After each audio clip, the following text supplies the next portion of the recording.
Crawford, I know the other guy's talking about he's already made plans that he's gonna fight. He's gonna fight Janibek. Well, you still got the Cuban assassin right here. The second half of the fight put an emphasis on the fact that Bud was in fact outboxing him in the first half of the fight. But Bud is more fierce, more fearsome, and more angrier and more meaner than both of those guys. The boxing world thought Terence Crawford would finally take a break after walking into Las Vegas in September 2025 and dismantling Canelo Alvarez to become the undisputed king at 168 pounds. Most fighters would ride off into the sunset, but Crawford isn't like most fighters. While the confetti was still being swept off the floor at Allegiant Stadium, Bud was already plotting his next takeover. The rumor confirmed what we all suspected. Crawford is cutting down to 160 pounds. He wants a fourth undisputed crown in a fourth weight class. The second half of the fight put an emphasis on the fact that Bud was in fact outboxing him in the first half of the fight. It is one of the biggest wins in boxing history. And now let Uncle Max gather around, children, and I will explain this. This is the situation, guys. No one has ever been a 4-division champion in boxing. Not a real one. Oh, Pacquiao won 8 and Oscar De La Hoya won 11 and this one won 15. No, I'm talking about Ring Magazine champ or lineal champ. You are the champion of that division. Get them all. Forever, the record was 3 by Henry Armstrong. Manny Pacquiao was the first dude to really win 4. Floyd gets credit for 4 for beating Canelo, but that wasn't at the junior middleweight limit. I don't count that. Right. I don't count that. Right. Terence Crawford just joined Manny Pacquiao as the only legit 4-division champion in the history of boxing. Legit. And he did it. It's a terrifying thought for anyone in the middleweight division, but there is one man who isn't running for cover. One fighter is actually running toward the danger. A 42-year-old Cuban legend is stepping out of the shadows. Erislandy Lara isn't just asking for the fight, his team is demanding it. Been with Lara a long time. Long time. He's about to make history. When he unifies those titles, Crawford, I know the other guy's talking about he's already made plans that he's gonna fight. He's gonna fight Janibek.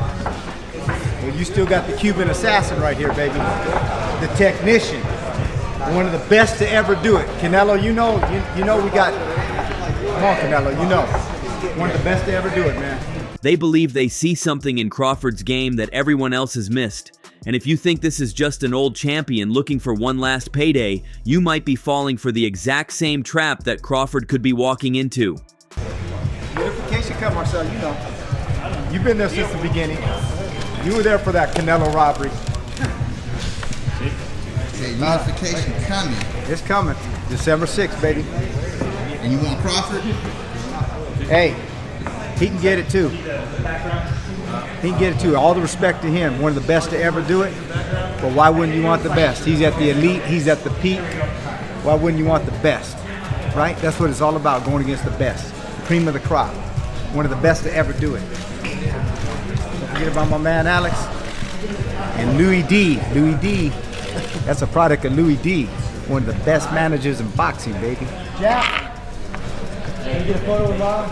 Get in there with him. Get in. Yeah. Erislandy Lara and his trainer, Bob Santos, aren't asking nicely. They are issuing warnings. Santos went on record recently with a chilling message for the Omaha native. Lara is the most dangerous fight for you at 160, period. I don't know, these guys both come from a big amateur background. You know, Lara is gonna obviously older, so that's why you'd probably favor Janibek. But Janibek, I don't think is a spring chicken himself, right? So I mean, it's one of those things where there's gonna be, I think, like Champ Chris said, it's not the most exciting fight, but there's a lot of chess here because these guys come from a very high IQ background, both in their amateur careers and it's spilled over into their pro careers. And there's decent power there as well. You know, Lara is getting some sort of highlight reel knockouts. We've seen Janibek do that here and there.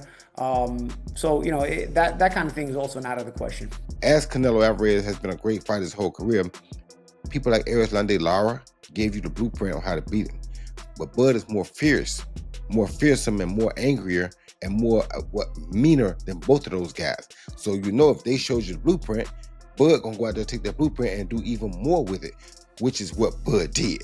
So it was never a question in my mind whether Bud really was going to outbox me, just if he could take the punch. And right away he showed, bam, he could take the punch. So I knew from that point, if he just slow him down, which he did, he'd be okay. Then late in the fight, what other people still didn't see, late in the fight, Bud started hitting Canelo's body. The logic here is fascinating. Santos and Lara aren't relying on youth or brute strength. They are banking on high-level boxing IQ.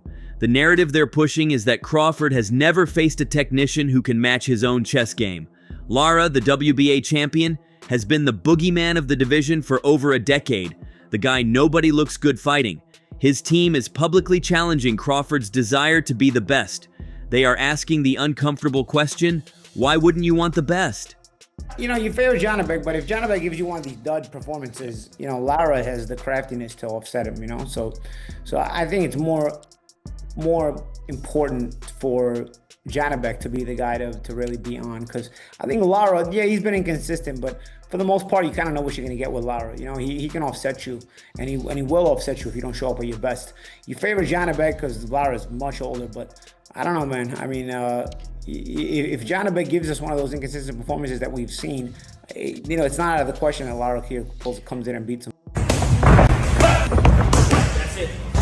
That's it. Yes! 1, 1, 2.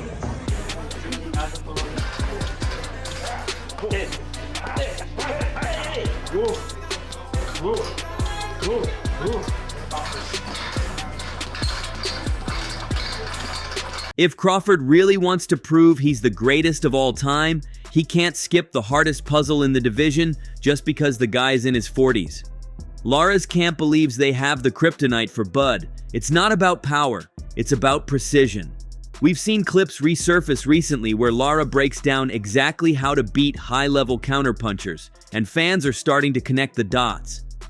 Erislandy Lara, before we went on camera, you and I were talking about how long he's been in the game. Made his debut in 2008. Maybe the best pure boxer of this era, and that's saying a lot. I mean, pure boxer who has transformed himself into a pure puncher, apparently. Since he's been fighting at middleweight, he's scoring first-round knockouts against, yeah, I mean, not the most descriptive opposition, but you mentioned how 160 hasn't been the deepest division as of late. But yeah, he started knocking guys out later, and we talked to Bob Santos about that, and he was saying, he's like, yeah, he always had power, but he moved more. Now that he's set down on his punches, he's not moving quite as much because he's got older legs.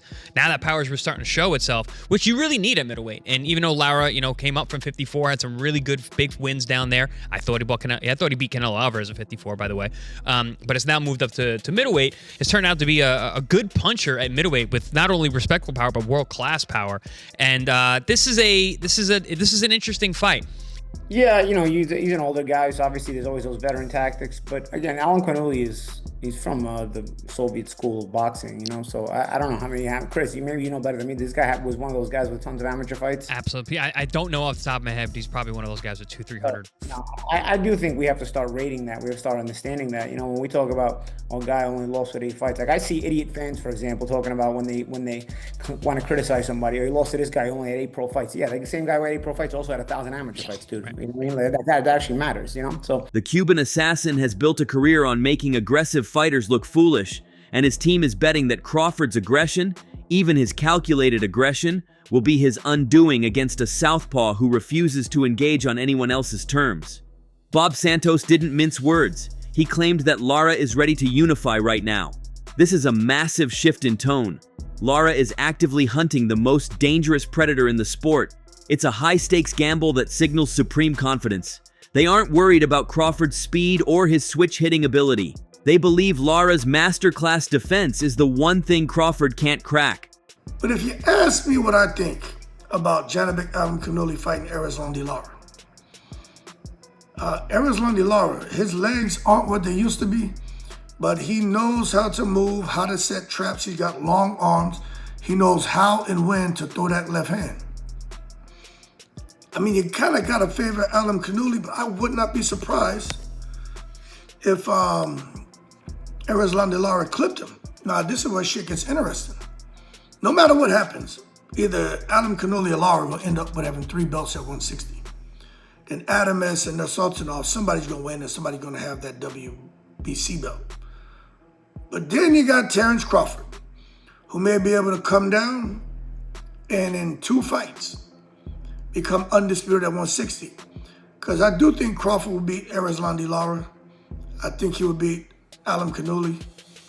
Adamus can fight, man, and he and Crawford both can switch it. He got power. He's athletic. That's not an easy fight for Crawford. Nursultanov, I think Crawford beats him. But I think Crawford, the more you look at this, Crawford may be sitting back just watching, saying, "Shit, I may get the 4-for-1 deal." He may do something else in the interim. Let these fights play out, and then see what happens. Where maybe he lets those guys fight it out for undisputed, and Crawford goes down in the 1 fight, picks up 4 belts. But we got to sit back and wait and see how this all plays out. But I do think for Crawford, the David Benavidez fight, yeah, whatever. But what's really interesting is Crawford, no kidding, is maybe 2 or 3 fights away from becoming undisputed at 160, if he can do the business down there. But let these guys damage themselves and bang themselves up first to just make it even easier for Crawford to get another undisputed distinction. But before we get the super fight, there is a violent hurdle to clear. On December 6th, Erislandy Lara has to survive a unification battle that many insiders think he will lose. He's stepping into the ring with Janibek Alam Kanuli, the terrifying puncher who holds the WBO and IBF belts. This isn't just a title fight, it's effectively a semi-final match for the Crawford lottery. The stakes couldn't be higher. Janibek is the betting favorite for a reason. He's a knockout artist in his prime who has been tearing through opposition. But Lara is the technician who has seen it all. If Lara loses, the dream is over, and he likely retires into the history books. But if he pulls off the upset, he instantly becomes the man with the belts holding the keys to the history that Crawford wants. Best jab, I would have to go with, Lara. Lara? Yeah. What about the jab? Quick, powerful? It was tough to get inside. He's the only fighter. Every fight I fought on TV, I stopped him. Every fight I ever fought on television before Lara, I stopped him. And that was the first fighter that was able to stay away from me, so I say Lara. Best footwork, I would say by Terence Crawford. Terence Crawford? Terence Crawford. He's moving on me pretty good, yeah. Terence Crawford. IQ. It's the last one. Oh, damn, I would have gone Terence Crawford, IQ. All right, best IQ, probably Terence Crawford. Terence Crawford? December 6th isn't just a fight. It's an audition to see who gets to be the final boss in Terence Crawford's video game. So, is Crawford worried? Not even a little bit. During the recent WBO convention in Colombia, Crawford was seated right next to Janibek's manager. He didn't hesitate. He looked dead at the camera, pointed to his eyes, and said, "I got my eyes on you." It was cold. It was calculated. He didn't pick a side. He simply wished them luck, knowing that he plans to take everything from the winner. This reaction confirms that the rumors are true. Crawford is absolutely targeting the winner of Lara versus Janibek. He isn't looking for a tune-up fight at 160. He wants the gold immediately. He's sitting back, resting his body after the Canelo war, waiting to see which victim presents themselves. Now you got Crawford looking to go down, possibly. Janibek, I got my eyes on you. You know what I mean? And fight at 160. Why not stay at 168? You're undisputed there. Because you're not really a 168 pounder and you're not trying to fight the Diego Pachecos and Mbillis of the world at 168 because they're not in the same position as Canelo. Like, I don't care what none of y'all say. I said what I said. I meant what I said. Janibek versus Crawford. I mean, I guess if he beats Lara, then maybe. But I just don't see that being bigger and better than the options at 54, like Fundora, Boots, Virgil Ortiz, if he beats Lubin especially, or even like Murtazaev. Like, what's the real difference between beating a Janibek and a Murtazaev? Neither name is like super recognizable. And it just, this is kind of back to the types of names that Crawford was fighting with Top Rank. And that's just the skinny of it, you know? Fighting some good fighters, like Janibek's a good fighter, but it's a backtrack. How you go from Canelo to possibly a Janibek, unless he do something crazy versus Lara, and then like like how Andy Ruiz blew up overnight beating Joshua, which completely different circumstance, so I doubt that would happen. You dig? Janabek is fighting a 40-year-old Lara. Great fight, sleeper fight, but at the same time, I don't think a victory over a Lara at 40 is going to blow him up to the level needed to make Crawford and Janabek like a blockbuster fight where it does 1 million pay-per-views or something, right? Is Crawford making a mistake? By chasing history, is he underestimating the old man game? Fans are arguing that Lara's style is a nightmare for someone moving down in weight. If Crawford comes in drained from the weight cut or overconfident from the Canelo win, Lara is exactly the type of boring, technical sniper who can peck away a decision win and ruin the perfect record. Of course, boxing politics might ruin everything. Even if Lara wins and Crawford wants the smoke, the IBF is already trying to spoil the party. Reports confirm that the IBF has ordered the winner of Lara versus Janabek to fight their mandatory challenger Austin Williams with no exceptions. This is the red tape that kills super fights. If the IBF strips the winner of a belt, the undisputed appeal vanishes for Crawford, but legacy has a way of silencing politics. Crawford is chasing a ghost. He wants to do what no man has ever done: 6 titles in 6 weight classes. Lara wants to cement his name as the man who took down the GOAT. Both men are at the stage where money matters less than legacy. If Lara wins on December 6th, expect the public pressure to be so overwhelming that the sanctioning bodies will have no choice but to step aside. On one side, you have the greatest fighter of this generation, fresh off the biggest win of his life, looking to conquer one final division. On the other, you have a 42-year-old Cuban master who refuses to go quietly into the night. Erislandy Lara is betting his entire legacy on one belief: that he is the one puzzle Terence Crawford cannot solve. And he has every reason to believe it. Ask any real boxing fan and they will tell you the truth about 2014. Lara beat Canelo Alvarez. He took the face of boxing to school, outslicked him, and made him miss all night only to be robbed blind by the judges. Lara knows he already defeated one superstar without getting the win. He's not about to let history repeat itself. Most people think he's walking into a slaughter, but in boxing, it's the punch you don't see, or the old lion you underestimate, that shuts the lights out.